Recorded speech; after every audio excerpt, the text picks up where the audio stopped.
하나님 우리에게 주시는 말씀 히브리서 1장 1절부터 3절까지입니다. 제 성경으로 신약성경 353페이지에 있습니다.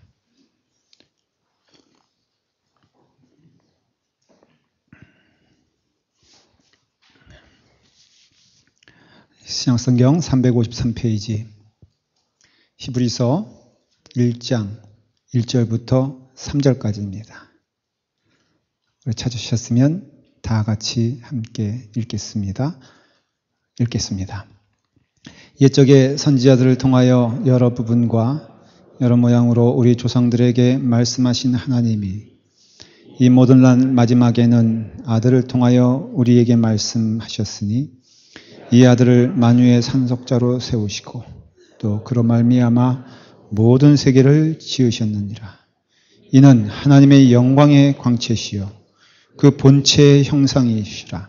그의 능력의 말씀으로 만물을 붙드시며 죄를 정결하게 하는 일을 하시고 높은 곳에 계신 지극히 크신 이의 우편에 앉아 계시느니라. 아멘. 기도하겠습니다. 성령님, 우리로 하여금 주의 말씀 들을 때, 하나님의 말씀을 들을 때 우리의 심령을 열게 하여 주시옵소서.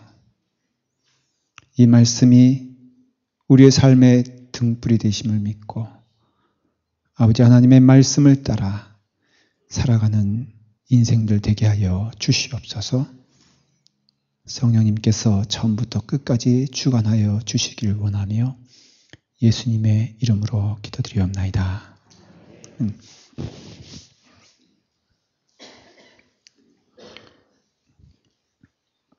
여러분들은 지난주일 날 예배를 기억하실 겁니다. 제가 강조하여 드린 말씀이 무엇인지 기억하십니까? 예. 히브리서를 하니 히브리서를 다 한 번씩 읽어왔으면 좋겠다. 그럴 때 여러분들은 한 목소리로 아멘 했습니다. 히브리서를 읽어오신 분은 그냥 손을 들지 마시고 아멘으로 화답하시길 바랍니다. 네, 감사합니다. 이렇게 우렁찬 목소리로 함께 해주시니 감사합니다. 이제부터 오늘부터 히브리서에 대하여 말씀을 나눌 때 제가 또 권면하기는 일주일에 한 번씩은 즉 히브리서 몇 장 되지 않습니다. 그러니 읽으시면은 더 말씀 가운데 귀한 은혜가 임할 줄 믿습니다. 성경은 한 권이지만 또 성경은 66권이 됩니다. 그래서 각 권의 성경을 합하여 성경이라고 말을 하지만 그 각 권, 그 하나하나가 주는 메시지가 있습니다. 목표는 동일하지만은 그러나 조금 다양하게 예수 그리스도를 또 하나님을 증거하고 있음을 알 수가 있습니다. 시편은 찬송하는 자가 복이 있도다 한마디로 그것입니다. 우리가 하나님을 찬양할 때 복되며 하나님을 찬송하는 인생이 귀한 인생이다라는 것을 보여줍니다. 실제로 찬송을 많이 부르면 얼굴이 환해지고요. 그리고 더 젊어 보이고 더 밝아 보입니다. 우리 성가대가 그렇지 않습니까? 저 이쯤에서는 성가대에서 아멘 할 줄 알았는데 본인들도 확신하지 못하지만 그러나 찬송 부르는 자에게는 밝음이 있고 기쁨이 있습니다. 이사야서는 하나님의 예언의 말씀이요. 또 예수 그리스도가 메시아가 어떠한 모습인가를 설명해 주고 있습니다. 그래서 메시아는 어린 양이요. 이 세상의 모든 죄를 지고 가는 어린 양이다 말하고 있지 않습니까? 그래서 그 말씀을 통해서는 오실 메시아는 바로 이와 같이 어린 양이구나. 우리의 죄를 볼품도 없고 흠모할 만한 것도 없지만 그러나 그분이 예수 그리스도심을 예표하고 그리고 또 그렇기 때문에 우리 주님은 어린 양이다. 그렇게 이해할 수 있습니다. 로마서는 은혜로 구원받는 축복을 얘기하고 있습니다. 그래서 로마서 하면은 우리가 지금 이 자리에 있는 것조차가 하나님의 은혜요. 축복이지 내가 노력했거나 내가 능력이 있어서 이 자리에 앉아 있는 것이 아니구나라는 것을 고백하게 합니다. 여러분 믿으십니까? 이 자리에 앉아 있는 것이 스스로 가만히 생각해 보면 놀라야 돼요. 감격해야 돼요. 하나님의 은혜로 이 자리까지 오게 하심을 우리는 고백하고 믿게 하는 것이 로마서입니다. 히브리서는 대제사장이신 예수 그리스도를 말하고 있습니다. 구약에서 선포하는 오실 그분은 바로 예수 그리스도시고, 구약에서 여러 갈래로 얘기했던 그 이야기는 오직 한 방향을 향해 나가 있는데 그것은 바로 예수 그리스도를 예표하는 것이요 예수 그리스도를 증거하는 것이라 하는 것이에요. 그러므로써 우리의 삶을 통하여도 이 마지막 시대에 살고 있는, 마지막에는 아들을 통하여 우리에게 말씀하셨다라는 히브리서 1장 2절의 말씀처럼 이 살아가는 우리의 마지막 시대에는 예수 그리스도가 우리의 심령과 우리의 삶의 중심이 되어야 한다. 그거 아니면은 아무것도 아니라는 것이죠. 예수 그리스도가 우리의 모든 삶에, 우리의 모든 기쁨에, 우리의 모든 인생 가운데 중심이 되고, 그리고 교회 안에서도 예수 그리스도를 향하여 부단히 우리는 부름받았고 나아가고 있고, 모든 중심에는 예수 그리스도가 계시다라는 것을 증거하는 말씀이 바로 히브리서입니다. 특별히 히브리서는 말 그대로 히브리인들을 위해서 쓰여진 것입니다. 쉽게 말하면 이스라엘 사람들, 유대인들인데 그 유대인 가운데 예수 그리스도를 믿는 자들이 나오지 않았습니까? 바로 그렇기 때문에 그들에게 너희들은 그동안 율법으로 살아왔고, 너희들은 그동안 행위로 살아왔고, 너희들은 그동안 구약의 전통을 통하여 살아왔는데 사실은 구약의 전통이 뭘 말하고 있느냐? 예수 그리스도를 말하고 있다는 것이. 그래서 예수 그리스도에 대하여 증거하고 우리의 시선을 고정하게 하고 보게 하는 것이 바로 히브리서의 목적인 것입니다. 그렇기 때문에 우리가 히브리서를 사모하고 또 말씀을 듣고 말씀을 읽고 배울 때에 여러분들의 삶 가운데 예수 그리스도가 중심으로 되기를 축복을 합니다. 다른 것은 다 넉넉해도 예수 그리스도 없으면 부족한 자예요. 다른 것이 다 부족하여도 예수 그리스도가 여러분의 삶 가운데 중심이 된다면 바로 그것이 축복인 것입니다. 이 히브리서는 저자가 누군지는 잘 몰라요. 오직 그래서 어떤 신학자는 우리가 천국 갔을 때만 볼 수 있을 것이다 그렇게 말합니다. 그래서 누가 쓴지는 모르지만 그러나 분명한 것은 유대인일 것이다 라는 걸 하고, 두 번째는 유대적인 관점에서, 유대인적인 관점에서 썼을 것이다 그렇게 이해를 합니다. 그런데 이 글을, 이 말씀을 받는 자들에 대해서는 분명히 알 수가 있습니다. 그것은 어떤 자들이냐면은 이스라엘 사람 가운데, 유대인들 가운데, 아까 말씀드린 것처럼 유대인들 가운데 예수님을 믿는 사람이 나오지 않겠습니까? 예를 들어 말하면 사도 바울도 사실은 어떤 사람입니까? 유대인 아닙니까? 기독교를 핍박하고 기독교가 유대 교회에 있어서 대적하는 것이라고 생각을 하고 예수 그리스도를 오히려 죽이려고 했던, 그리고 스데반을 죽였던, 그리고 그 삶을 통하여 유대교만이 최고다라고 믿었던 그에게 하나님의 은혜가 임하여져서 그로 하여금 예수님을 메시아로 인정하게 하시고, 또한 예수 그리스도를 구주로 고백하게 하시고, 그리고 예수님만이 나의 삶에 있어서 목표라고 고백하는 유대인 기독교인들이 생겨나기 시작했다는 것이죠. 그것은 바울뿐 아니라 많은 유대인들 가운데 그래도 기독교로 와서 하나님의 말씀 가운데 예수님을 믿는 자들로 남았는데, 그들에게 전하는 메시지예요. 왜 그들에게 이 말씀을 전할까? 우리는 믿음 하면은 예수 그리스도십니다. 그렇지 않습니까?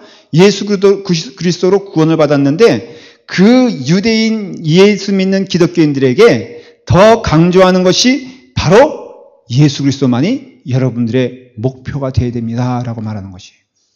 사실 그렇죠. 왜 그러냐면은 그 유대인들 가운데서 예수를 믿는다는 것은 그 공동체에서 떨어져 나오는 것을 의미하는 거거든요. 그러니 내가 예수를 믿으면은 나의 아버지가 이제는 나의 원수가 됩니다. 나의 형제가 나를 대적하기 시작합니다. 그리고 나를 그 공동체에서 추방시킵니다. 이러한 모든 어려움 가운데 예수를 믿는 것 때문에 그 모든 것들을 포기하고 그리고 하나님만 바라보며 예수 그리스도를 바라보게 되었을 때 그 삶이 얼마나 힘들고 어렵겠어요. 그런 점에 있어서는 예수 그리스도를 믿는 것이 어떤 의미에서는 핍박이요, 어떤 의미에서는 고난인 것을 알 수가 있습니다. 거기에 끼지 못하니까, 그거 할 수 없으니까, 그와 함께 길을 걸어갈 수 없으니까는 마치 이렇게 절 앞에 그 가게들이 있지 않습니까? 근데 가게들이 있는데 그게 다 그 절과 연관되어 있고 절 그 어떤 그 땅에서 있었기 때문에 그 어떤 적어도 불심이 돈독한 자에게 그 가게의 권리를 내주고 가게를 하게 하는데 이 사람이 덜컥 예수님을 믿었다고 하십시다. 제가 그곳을 가다가 보다가 어떻게 하다 복음을 전했는데 그 사람이 예수를 믿었다고 하십시다. 그러면 그 사람은 거기에 있을 수 없죠. 그 공동체에서는 핍박당하는 자가 됩니다. 그러니 나올 수밖에 없죠. 근데 나와요. 왜냐하면은 그때 가지고 있던 기독교인들의 그 믿음은 뭐냐면은 마나니타, 어서 오시옵소서 예수 그리스도였거든요. 적어도 내가 살아 생전에 주님 오실 거라고 믿었어요. 어떤 이들은 좀 더 극단적으로 1년 안에 예수 그리스도가 오실 것이다.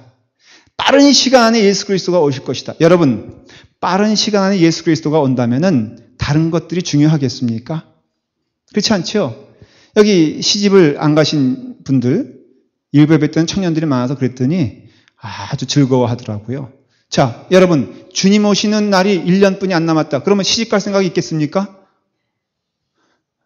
네, 그래도 있다 그러더라고요. 근데 여러분, 예수님 1년 후에 오신다 그러면 뭘 욕심을 내겠어요? 시집을 가겠어요? 장가를 가겠어요? 진급을 하겠어요? 재산을 모으겠어요? 명예를 가지겠어요? 그러니까 1년 만에 예수님 오신다 그러면은 나 다 버릴 수 있다는 거예요. 그런데 예수님이 1년 지나도 안 오시네. 2년 지나도 안 오시네. 먹고 사는 문제가 어려워지네. 예수님 믿는 것 때문에 가족 간에 이게 벽이 생겼는데 아버지가 그리워지네. 어머니가 그리워지네. 또 형제들이 말하기를 야, 니네가 믿는 예수님 언제 오냐? 안 오지 않느냐? 그러니 우리에게로 돌아오라. 돌아오면은 가게 내줄게. 돌아오면은 재산 줄게. 그거 아니겠어요? 진짜로 한국에서 있었던 일인데 장자인데 예수님 믿으니까 그 아버지가 누가 내 제사 해주냐? 내가 죽으면은 누가 제사를 드려주냐? 너 돌아와라. 그러면 내가 재산 다 주겠다. 안 와? 재산 절반을 둘째 알게 됐어요. 그래도 안 와? 또 절반 줬어요. 밭 하나가 남았어요. 너 돌아오면 이 밭 하나 줄게. 그래서 그 며느리가 그렇게 고백했다 그래요. 저거는 좀 받고 싶은데 이 남편이 고집스러워서 그럴 수 있다는 거잖아요. 근데 그렇게 살아가면서 점점점 그 마음 가운데 주님이 오시지 않는가? 왜 이렇게 더디 오시는가라고 하면서 그의 믿음이 흐트러지고 그의 믿음의 초점을 잃게 되었을 때 그때 히브리서 저자는 말하는 것이에요. 우리가 때와 시는 모르지만은 예수 그리스도는 분명히 우리의 구세주가 되신다. 우리의 모든 것 되신다. 만물의 주 가운데 주요 모든 세계를 그로 말미암아 지으신 것이 하나님이시다. 하나님이에요. 그리고 구약의 모든 선지자들이, 구약의 모든 영혼들이, 구약에 기록된 모든 성경들이 다 누구를 주목하여 기록하고 있었느냐? 바로 오실 예수 그리스도를 주목하여 말씀하고 있었고, 오신 예수 그리스도를 믿는 우리들 가운데 우리의 삶의 풍족과 우리의 삶의 행복과 우리의 삶의 모든 것은 예수 그리스도로 인하여 우리의 삶이 풍족해지기에, 우리의 삶이 아름다워지기에 우리 주님만 바라보며 나아가자라고 권면하고 강조하는 것이 히브리서의 내용인 것입니다. 여러분, 이 말씀을 믿으십니까?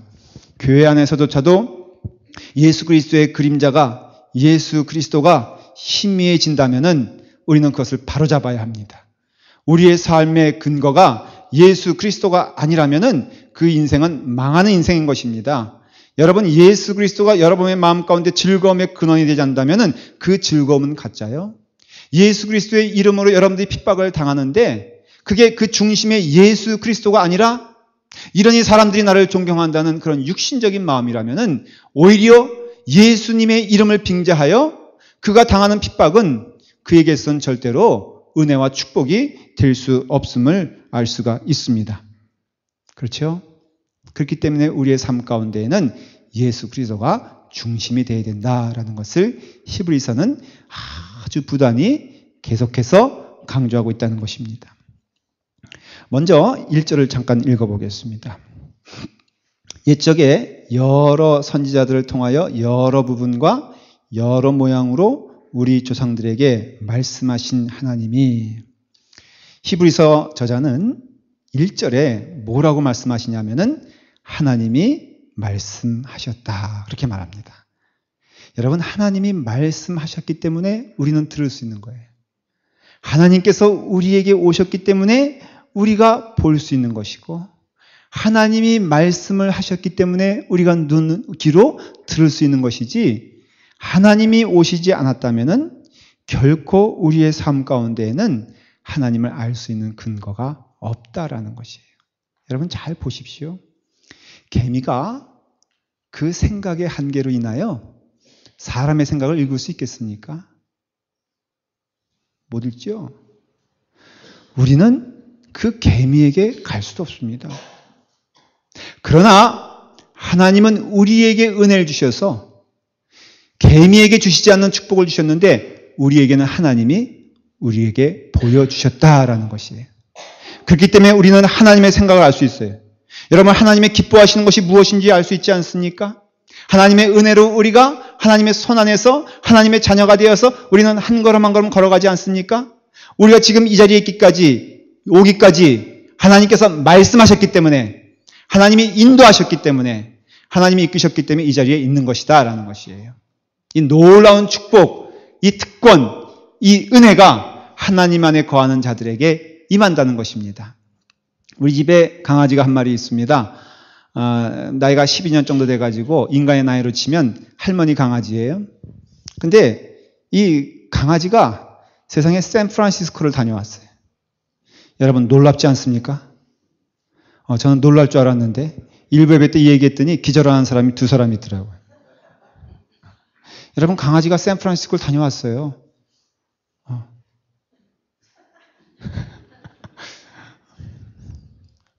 어떻게 다녀왔어요? 걸어서? 제가 데려갔잖아요. 그렇죠? 여러분, 개는 주인에 따라서 그 팔자가 피는 겁니다. 그래서 개 팔자가 상팔자라, 사람 팔자가 상팔자가 되는 겁니다. 여러분, 우리 개는 그렇다고 쳐요.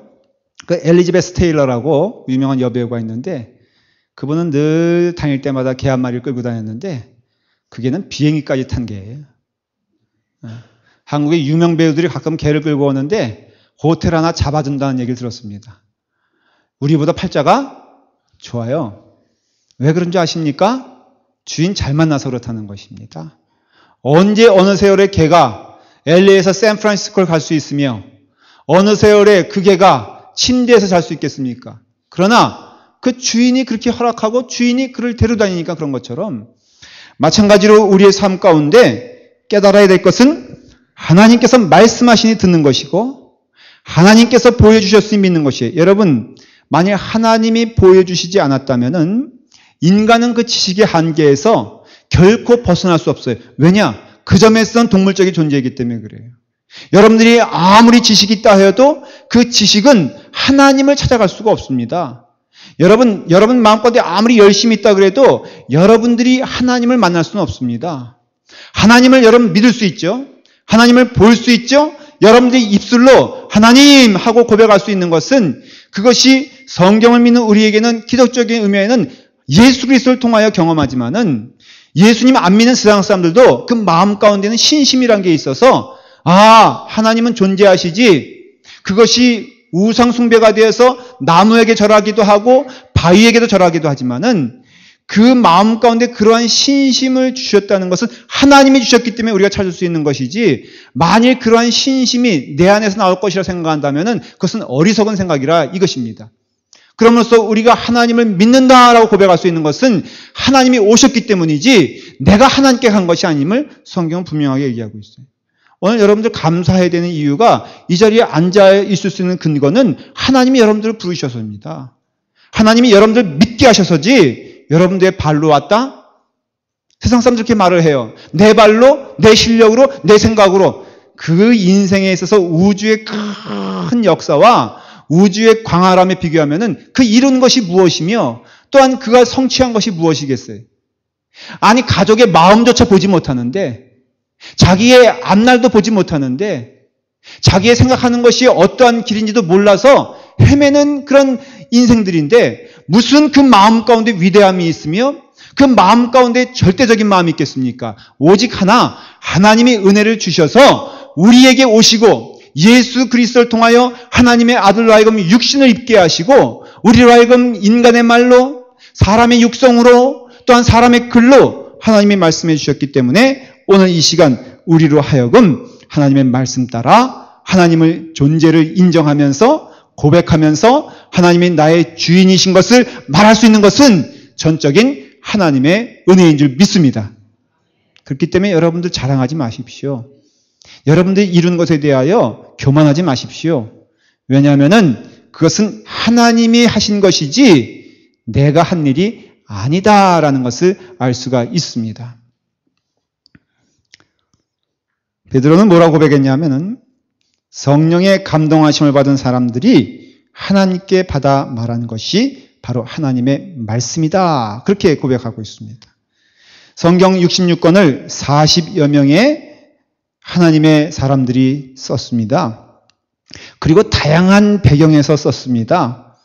그런데 성경은 또 뭐라고 말하냐면은 모든 성경은 하나님의 감동으로 된 것이라고 디모데후서에도 말하고 있습니다. 그렇기 때문에 모든 성경은 하나님의 뜻과 하나님께서 말씀하시는 것을 기록한 것인데 그 중심에 누가 있느냐? 예수 그리스도가 있다는 것이에요. 성경을 읽어보면 우리가 부인할 수 없는 것은 놀라웠게도 1600년 이상의 기간 동안 기록되어진 이 하나님의 말씀이 일관성 있게 한 목표를 향하여 한 방향을 향해서 나가고 있는데 그게 예수 그리스도라 이거예요. 그래서 구약은 오실 예수 그리스도의 예표요, 신약은 오신 예수 그리스도의 증거가 되는 것입니다. 그리고 그 예수 그리스도를 중심으로 살았던 자들은 다 복되고 축복을 받았고 하나님의 영광 가운데 이루었으며 천국에 갔던 것을 우리가 믿습니다. 우리에게도 똑같이 적용되는 줄 믿습니다. 여러분, 오늘 이 시간 예수 그리스도만을 통하여 구원받음을 믿으시기를 바랍니다. 성경의 모든 저자가 예수 그리스도를 향하여, 그래서 시편 8장 4절을 히브리서 2장 6절은 인용을 하는데 제가 좀 읽어보겠습니다. 5절부터 하나님이 우리에게 말하신 바 장차 올 세상을 천사들에게 복종하게 하심이 아니니라. 그러나 누구에겐가 어디에서 증언하여 이르되 사람이 무엇이기에 주께서 그를 생각하시나이까. 이 말씀은 바로 시편을 말하는 것입니다.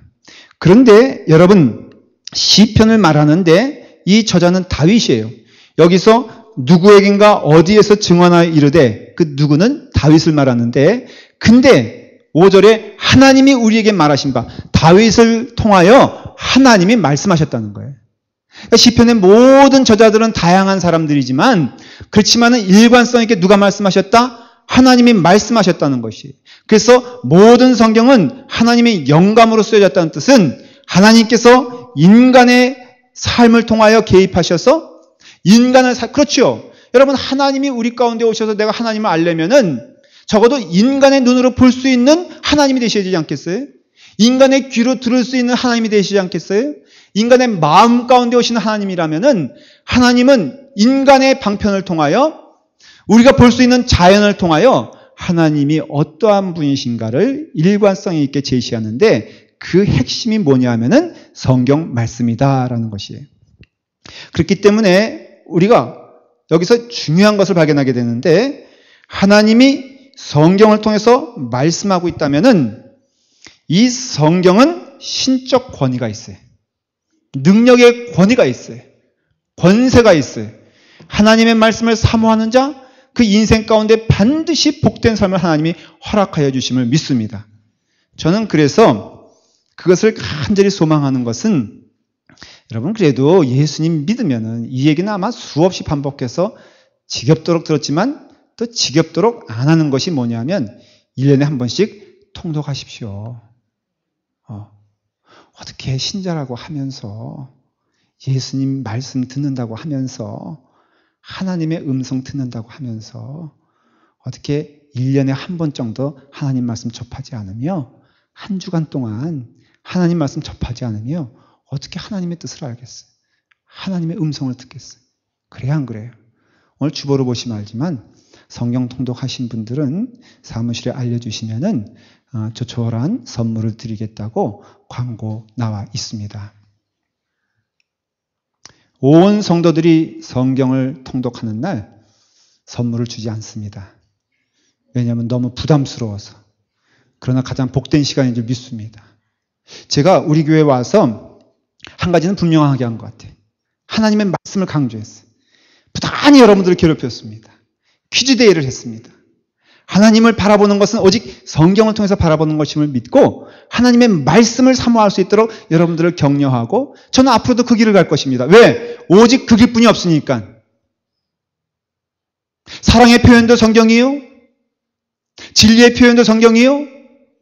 그 말씀은 우리의 등불이 되어 어두운 세상을 살아가는 우리 가운데 밝을 등불이 되게 하시고 갈 길을 보게 하시는 길은 하나님께서 여러 방편을 주신 것이 아니라 하나님께서 성경의 말씀을 통하여 하나님의 말씀을 통하여 주신 것을 우리는 믿어야 합니다. 여러분 오히려 하나님을 믿는다고 하면서 산에 가서 절을 하고 나무에게 절하고 자연에게 절하면서 하나님 있다고 믿는 것 전부 우리가 그런 신앙으로 때로 살지 않습니까? 여러분들이 하나님의 말씀을 제껴놓고 하나님의 말씀을 제해놓고 하나님 말씀을 떠나면서 어떻게 하나님 말씀을 하나님의 음성을 하나님의 뜻을 안다고 말할 수 있냐 이거예요. 그렇기 때문에 여러분들의 삶 가운데 볼 수 있는 눈이 있거든 하나님의 말씀을 사모하십시오. 여러분들이 힘이 있어 하나님의 말씀 가운데 거할 수 있으면은 할 수 있거든 때를 얻는 그 순간순간까지 여러분들이 하나님의 말씀을 들으시기를 바랍니다. 그렇기 때문에 하나님의 말씀은 우리 가운데 총명이 되게 하시고 우리 가운데 방향이 되게 하시며 기쁨을 우리에게 주십니다. 그리고 또 우리는 이 말씀을 통하여 예수 그리스도가 우리의 삶 가운데 최종적인 목표가 된다고 말하고 있습니다. 이 절을 제가 한번 읽어볼 때 여러분들도 성경을 피셨으면 같이 읽었으면 좋겠습니다. 이 모든 날 마지막에는 아들을 통하여 우리에게 말씀하셨으니 이 아들을 만유의 상속자로 세우시고 또 그런 말미암아 모든 세계를 지으셨느니라. 1절은 뭐라고 되어 있냐면 옛적의 선지자들 통하여 여러 부분과 여러 모양으로 말씀하셨다고 했어요. 그래요. 구약은 하나님이 말씀하셨어요. 구약의 사람들을 하나님이 이용하셨어요. 그런데 여러 부분으로 여러 모양으로 말씀하셨어요. 그렇기 때문에 우리의 신앙의 지식이 구약을 통해서는 단편적일 수밖에 없습니다. 여러분 그거 이해하지 못하십니까? 만일에 신약이 없고 예수 그리스도를 믿는데 그런데 구약만 있다면은 그 예수 그리스도에 대한 지식이 단편적일 수밖에 없습니다. 하나님을 향한 지식이 단편적일 수밖에 없습니다. 그래서 우리가 구약만 놓고 보면은 부족하다는 것이 아니라 하나님께서 그렇게 예수 그리스도가 오시기까지는 부분적으로 단편적으로 말씀하셨기 때문에 그 삶 가운데 통일성이 없는데 놀라운 것은 여러 부분과 여러 모양으로 우리에게 오신 하나님이 예수 그리스도를 통하여서는 하나로 오셨다는 것이에요. 그래서 요한복음 3장 31절에 보면 위로부터 오시는 이는 만물 위에 계시고 땅에서 난 이는 땅에 속하여 땅에 속한 것을 말하느니라. 하늘로부터 오시는 이는 만물 위에 계셨다고 했어요. 여러분 우리는 땅에 사는 사람들입니다. 그렇기 때문에 하나님이 오시지 않았다면은 예수 그리스도가 아니라면은 우리는 땅의 것들로 싸울 수밖에 없어요. 땅의 것들로 속상해할 수밖에 없고 땅의 것들로 자랑할 수밖에 없어요. 우리는 하늘을 들어 볼 수가 없는 존재인 것입니다. 그러나 여러분 가운데 혹시 그럴 리는 없겠지만은 뭐 공중부양이라도 해서 올라가 있다면은 여러분들 몇 명을 볼 수 있겠습니까? 얼마나 볼 수 있겠습니까? 자, 제가 여러분들보다 높이 있습니다. 그거는 인정을 하시죠. 아니 뭐 계급이 높다거나 아니면 뭐 인물이 높다거나 그것이 아니라 그냥 위치적으로 봐서 제가 여러분들보다 좀 높이 있지 않습니까?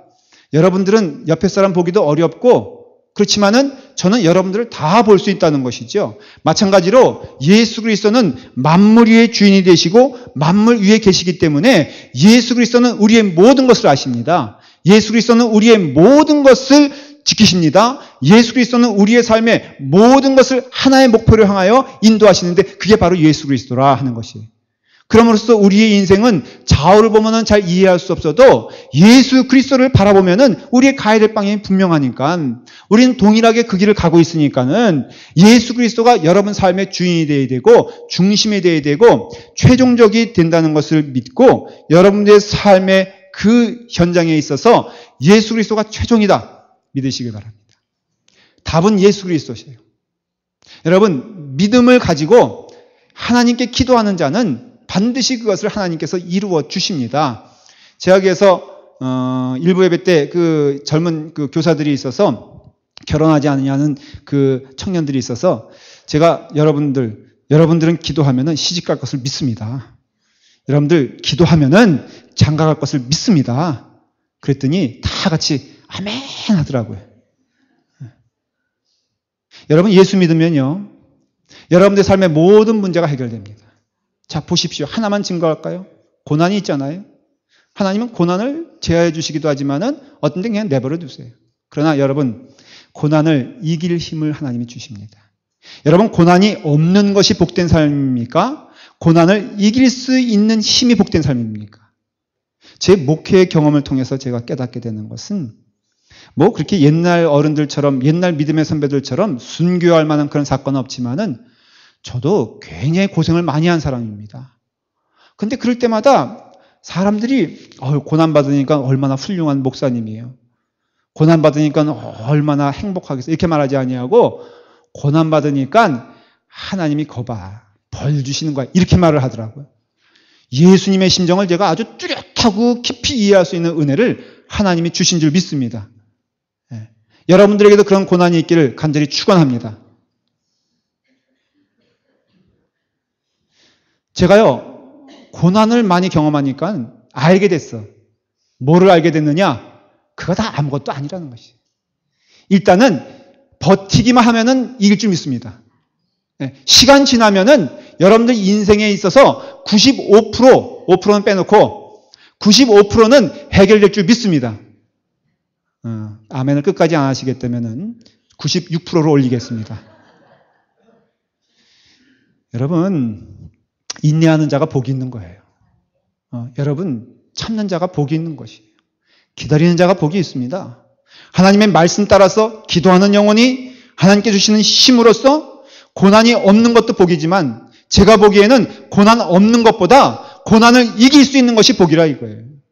그래서 신자의 삶은 훈련이라고 말하지 않습니까? 그리고 그 최종적인 것이 예수 그리스도가 되겠더니요, 어느 것도 나를 해할 수가 없다는 것이에요. 여러분, 최종 종점이 예수 그리스도신데 내가 가는 동안 어떤 시련과 어떤 어려움을 만나도 내가 주님 만나는데 기쁘지 않겠어요?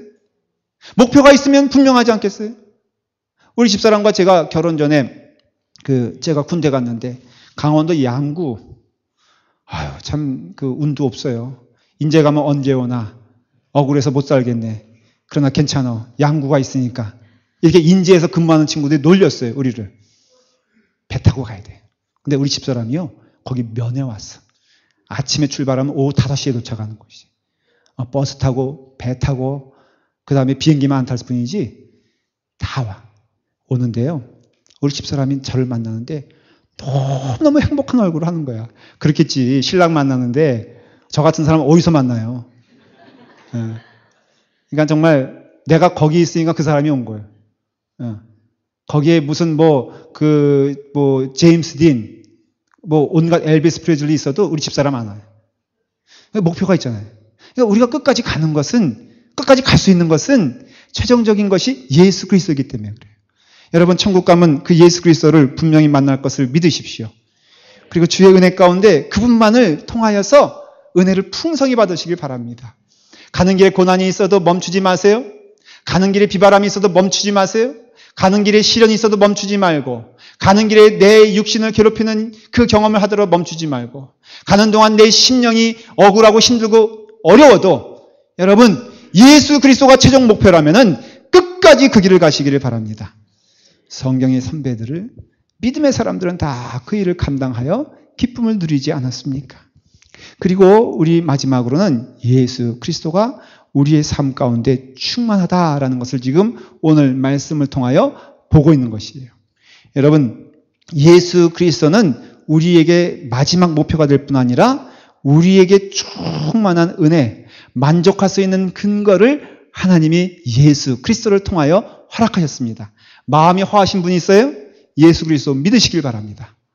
마음 가운데 여러 가지 고민이 있습니까? 예수 그리스도 믿으시길 바랍니다. 사람들이 나를 알아주지 않는다는 속상한 마음이 있습니까? 아니면 과거의 경험을 통하여 내 마음이 어둡고 힘들고 그래서 나를 괴롭힙니까? 예수 그리스도 믿으면은 주의 은혜 가운데 나의 인생이 충만해질 것을 믿습니다. 며칠 전에 제가 신문에 나왔습니다. 아시는 분은 다 아실 거예요. 네, 한국일보에 나왔습니다. 중앙일보도 나왔어요? 아, 그걸 못 봤네. 그 스크랩 하신 분들이 있으면은 좀 한국일보는 갖다 주던데. 우리 처제가 와 있잖아요. 제가 LA에서 제일 유명 인사인 줄 알아요. 신문에 나왔으니까. 누가 그렇게 말했겠어요? 제가 그렇게 말을 했지. 신문에 아무나 나오는 거 아닙니다. 한국일보에 나왔습니다. 제 마음 가운데 그러면서 깨달은 게 있는데 정말 교만하구나. 진짜 너의 만족은 무엇이냐? 너의 충만은 무슨 인생이냐라고 할 때 그게 경계되는 것은 그거 조금 지나면 더 하고 싶어요. 그거 조금 더 하면은 더 유명해지고 싶고 그런 인생 가운데 구원받은 인생이냐 이거예요. 그런 인생 가운데 인생의 기쁨을 누린 자가 있냐는 것이. 늘 인간의 방법은 허하고 인간의 삶은 허무합니다. 그 인생을 쫓지 마십시오. 신기루를 쫓지 마십시오. 예수 그리스도의 충만이 우리 가운데 넉넉한 은혜와 기쁨을 주시는 줄 믿습니다. 사람들이 칭송하는 거, 어저께 저희가 임원회의를 하는데 친교부에서 또 이렇게 그 사업 보고를 하는데 거기 보니까 중요 사업 가운데 목사님 생신 잔치가 있더라고요. 그 다음에 또 그 옆에는 사모님 생신 잔치가 있어. 이게 뭐 교주입니까? 그래서 제가 도전을 했어요. 이런 거 하지 마십시다. 물론 그 마음은 알겠는데 상징적인 의미로서라도 이거 하지 마십시다. 그럼 어떻게 해야 되냐? 그날 제가 밥 사겠습니다. 아니,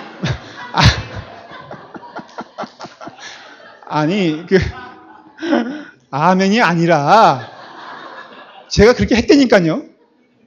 그런데 갑자기 제가 그렇게 얘기하니까 우리 집사람이 생각나는 거예요. 그래서 우리 집사람 것도 하겠습니다. 제가 그랬어요. 그러다 보니까 우리 아들이 생각나는 거예요. 그래서 우리 아들 것도 하겠습니다 하고 정말 후회했어요. 이게 제정신일 때 해야지 준중심리에 도취돼가지고 하면은 망하는 겁니다. 그래서 지금 여기 친교부장 계세요? 그 아들은 좀 빼주시길 바랍니다. 너무 목사 월급이 많지도 않은데 그러면 또 시험 드니까. 그러나 이게 제 마음이요. 여러분들의 마음이 되길 바라요. 뭐가 부족합니까? 예수님만으로 충만하지 않습니까? 예수님만으로 기쁘지 않습니까? 예수님만으로 우리의 삶에 은혜가 넘치지 않습니까? 뭘 더 바라고 무엇이 필요합니까? 저는 오직 예수 그리스도만, 이것도 훈련이에요. 제가 훈련한 거예요. 그래서 정말 마음 같아서는 그날 선물이 많이 들어왔으면 5월 29일이거든요. 정말 많은 사람들이 저를 좀 이렇게 해줬으면 좋겠어요. 그렇지만은 훈련이에요. 그걸 용납하면 2가지가 내 욕심이 들어오고 3가지가 들어오는 것을 저는 많이 봤습니다. 히브리서 12장 우리가 지난 새벽기도 때 고백했죠. 1절에 보니까 이러므로 우리에게 구름같이 둘러싼 허다한 증인들이 있으니 모든 무거운 것과 얽매이기 쉬운 죄를 벗어버리고. 무거운 것이 그런 것이라는 거예요. 얽매이기 쉽다는 것이 그런 것이에요. 내 교만, 내 명예심, 내 생각, 남의로부터 칭찬받고 싶어하는 그런 마음, 그러니까 무거운 것이라 이거예요. 예수 그리스도를 믿는데 쓸모없는 것들이라는 거예요. 얽매이는 것, 사람과의 관계, 사람을 보고 사람 가운데 두려워하고 사람 가운데 교만하고 사람 가운데 그 일어나는 일들에 대하여 여러분들은 자유하시기를 간절히 축원합니다. 그리고 2절에 보니까 믿음의 주요 또 온전하게 하시는 이인 예수를 바라보자. 저는 이 말씀을 믿음의 주요 또 온전하게 하시는 이인 예수만 바라보자라고 말하고 싶어요. 예수만 바라보는 자 복된 삶을 살 것입니다. 예수만 바라보는 자, 그 삶에 기쁨이 넘칠 것입니다. 예수만 바라보는 자, 그 삶에 영광이 넘칠 것을 믿습니다. 왜? 천국에 가니까. 그런 은혜가 여러분 가운데 있기를 간절히 축원합니다. 기도하겠습니다. 아버지 하나님, 주님의 은혜 가운데 우리를 불러주시고 우리를 인도하여 주셔서 감사합니다. 우리 인간들을 드러나지 않게 하시고 하나님만 보게 하여 주시옵소서. 예수 그리스도는 우리의 최종적인 목표가 되며 예수 그리스도는 우리의 삶의 충만함이 된다는 것을 믿고 예수 그리스도를 인하여 기뻐하며 감사하는 인생 될 수 있도록 축복하여 주시옵소서. 예수님의 이름으로 기도드리옵나이다. 아멘.